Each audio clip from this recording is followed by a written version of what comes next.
Hello বন্ধুরা, চলে এলাম একটা মিনি ব্লগ নিয়ে। তো আজকে আমরা খাবো আমাদের গাছে পেঁপে পাকা। তার জন্য আমরা গাছ থেকে পেরে নিলাম একটা পেঁপে এবং পেঁপেটাকে পরিষ্কার করে জলে ধুয়ে নিলাম। তো দেখো, এবার আমরা বসে পড়েছি পেঁপের খোসা ছাড়াতে। পেঁপের গা থেকে খোসাগুলোকে সুন্দর করে ছাড়িয়ে নেব।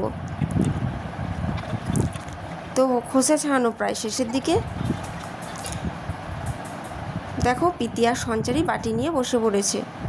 পেঁপের খোসা ছাড়ানো কমপ্লিট এবং পেঁপের ডাঁটটাকে আমরা কেটে দেব এবং পেঁপেটাকে মাঝ বরাবর কেটে নেব। ভেতরে যে বীজগুলো আছে সেগুলোকে আস্তে আস্তে বের করে নেব এবং পেঁপেগুলোকে পিস পিস করে নেব। এর মধ্যে থেকে পিতি আর সঞ্চারীকে দিয়ে দেওয়া হলো। তো বন্ধুরা, যারা পাকা পেঁপে খেতে পছন্দ করো তারা অবশ্যই কিন্তু কমেন্ট করে জানাবে, আর যারা পছন্দ করো না তারাও কমেন্ট করে জানাবে।